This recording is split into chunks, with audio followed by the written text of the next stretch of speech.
நம்ம கிச்சனில் என்ன பார்க்க போகிறீங்கன்னா ஒயிட் குஸ்கா எப்படி செய்கிறதுன்னு பார்க்கலாம். அதுக்கு தேவையான பொருட்கள் 2 வெங்காயம், பெரிய வெங்காயம், கொத்தமல்லி அளவு, 1/2 கப்பு தயிர், 2 தக்காளி, லெமன் சாறு, கரம் மசாலா, பிரியாணி தூள், பட்டைத்தூள், ஒரு 4 மிளகா, ஒரு பிரியாணி இலை, முந்திரி, பட்டை, கிராம்பு, ஒரு ஏலக்காய். வாங்க பார்க்கலாம். ஒரு டீஸ்பூன் நெய். நெய் வந்து ஆப்ஷனல் தான், நம்ம எண்ணெய் கூட சேர்த்துக்கலாம். பட்டை சேர்த்துக்கலாம். இதில்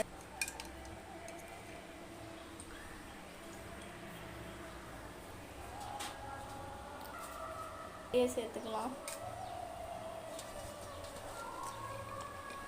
சேர்த்து வச்ச பச்சை மிளகா, கட் பண்ண வெங்காயத்தை சேர்த்துக்கலாம். நல்லா ரோஸ்ட் ஆகணும். நம்மளுக்கு வெங்காயம் வதங்குறதுக்கு நம்ம லைட்டாக உப்பு சேர்த்துக்கலாம். இப்போ வெங்காயம் நல்லா ப்ரௌன் கலரில் ஆனோன்னு பார்ப்போம்.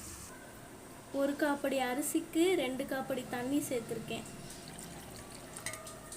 நான் 1 காப்படி அரிசி எடுத்தனால 2 காப்படி தண்ணி சேர்த்துருக்கேன்.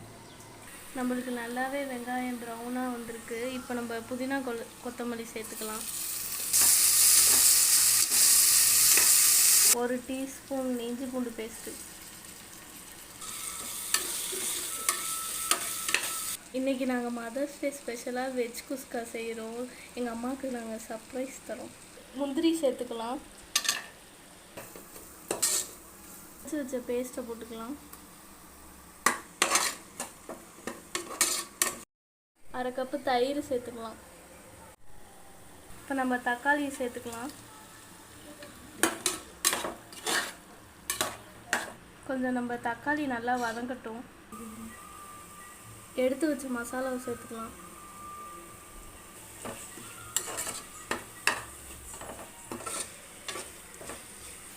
அளந்து வச்ச தண்ணியை நம்ம சேர்த்துக்கலாம்.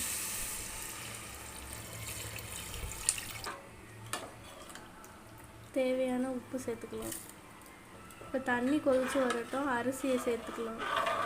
இப்போ தண்ணி நல்லா கொதிச்சிருச்சு, நம்ம அரிசியை போடலாம். வாங்க, ஊற வச்ச அரிசியை சேர்த்துக்கலாம். விட்டுக்கலாம்.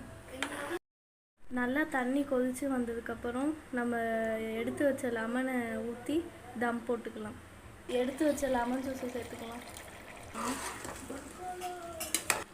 இது கொதிக்கிற கேப்பில் நம்ம தயிர் பச்சடி ரெடி பண்ணிடலாம். தயிர் பச்சடிக்கு எல்லாம் நம்ம சேர்த்துருக்கோம். இதில் நம்ம தயிர் மட்டும் ஆட் பண்ணிக்கலாம்.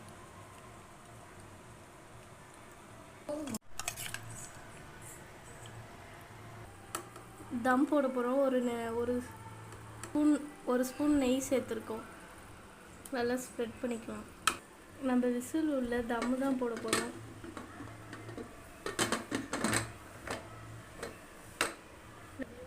பத்து to 15 நிமிஷம் அது தம்மில் இருக்கணும். பிரியாணி ரெடி ஆயிடுச்சு. நீங்களும் செஞ்சு பார்த்துட்டு கமெண்ட் செக்ஷனில் கமெண்ட் பண்ணுங்கள். லைக் அண்ட் சப்ஸ்கிரைப் பண்ணிடுங்க.